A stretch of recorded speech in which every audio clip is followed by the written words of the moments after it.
We have an issue on our hands. Norwich City have a big issue on their hands. We are not even in October yet, and Norwich City have an injury crisis.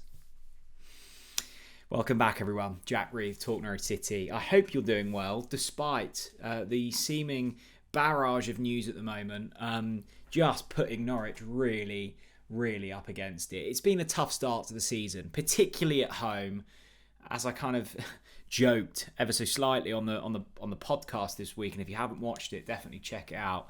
And thanks to everyone that has already. Liam Manning has a 100% losing record at Carrow Road so far. 4 home defeats from 4. It's not good. And the defeat to Wrexham was certainly the worst. And now we come into what is a really difficult kind of 4-game stretch.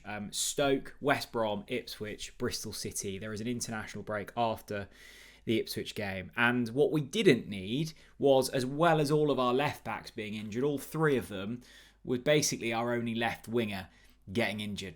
Papa Amadou Diallo, £4.5 million signing in the summer. Kind of lit it up on his debut. It's been a little bit quiet since then, but certainly not our biggest problem. 5 appearances, pretty much a mainstay in the starting 11 so far.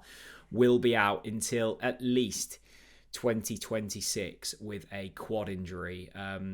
This is just disastrous news, and I'm afraid, once again, just like last season, we have an injury problem. We have a problem at the football club with managing our players, and some of them I think you can probably put down to bad luck. I think the Chris Garden injury you can put down to bad luck.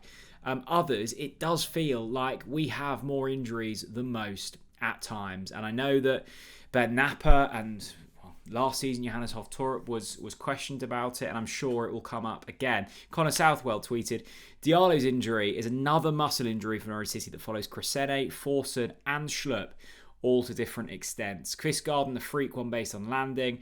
Sports science and injury prevention, always tough to measure, but not a trend that Norwich City want. And look, I'm no sports scientist, so it's difficult for me to sit here, but it is frustrating that a seeming trend has followed on from last season. Different manager, different way of working, different players, same outcome.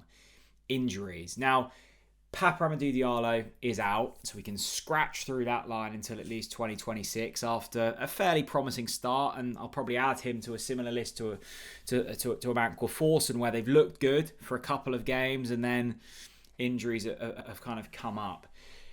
But this is a wider problem now because Norwich are in a tricky run of form. They've got a tricky run of games coming up. And we have got a system that seemingly isn't working and players that now are struggling to fit in. Now, if I pull up what was the lineup, what we finished the game with against Wrexham, and I know that the formation is slightly out here, so don't look into it too deeply. It was a hard watch anyway. So this was the team that finished at the weekend. You had Jack Stacey at right back, Jakov Medic, Harry Darling as the centre-backs, Jose Cordoba at left-back. Then you had Pelle Matson and Liam Gibbs as you kind of holding 2/3 with Marcondes, Makama, Schwartau and Sargent. Now, all of those will be fit for the weekend, so you've got those to choose from. And this is the starting 11 that I've maybe penned in terms of what it could look like. Right, this is what it could look like. So Kovacevic in goal, he's fit, we know that. Stacey, Medic, Darling, potentially Mahovo might be back. I nearly said Mahavo then. Lucien Mahovo might be back. He's back in light training. Who knows? What we do know is it can't be Jose Cordoba again. Let's hope it's Mahovo. If not, let's hope it's Fisher. Anyone but Cordoba at left back. The midfield 2, again, up for grabs. It doesn't look like Kenny McLean will be back for this weekend, so I wouldn't count on him, certainly not counting on him to start. Liam Gibbs came on and I think impressed. And I think that he will be fresh in Liam Manning's mind. I've put him next to Mirko Topic. who knows? I think Topic has gone off the boil ever so slightly since his kind of start, as have many. So maybe Jacob Wright comes back into the fold. And then this is where it gets interesting, is that front four. It's been up in the air all season. Now, I've started Maciej Jurisic out on the right. I thought he was one of the highlights against Wrexham. The standard was very low, but one of the highlights. I'm going to start him. Jovan Makama, I think, deserves a start, and I've put him in the 10, but he'll pretty much become another centre forward alongside Josh Sargent. Now, that left wing role is confusing me. And do you change the system up? Or do you go with a Sinat? You could put Schwartau in there. Maybe you put Emi Marcondes in there. I've not rated Sinat so far this season. I don't think that Marcondes is the option out on the left-hand side. I do like Oscar Schwartau. Is he a left winger? I don't know. Probably more so than Ante Sinat. But I must say, like, looking at that team, it doesn't fill me with hope. And that saddens me to say that, and we're not even in October yet. It felt like when I was running through the summer signings, we had so many players in every position, and that left side already has been completely and utterly decimated.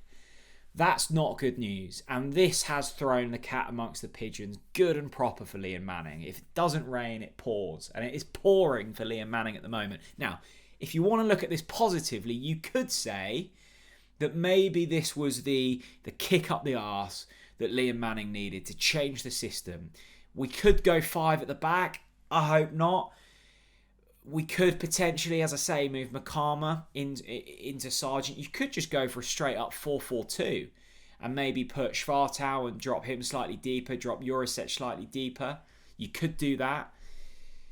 You could even go into a diamond and almost take the wingers out and bring in Wright and bring in Gibbs, and maybe McLean will be fit. So we're not completely out of options, but it does certainly mean that Manning is going to have to change it in some capacity. Now, I put out on Twitter earlier, can you please send me in your starting 11s? Because I'm really confused as to what we could go with this weekend. So that's potentially, I think Makama and Jurisic certainly deserve a start.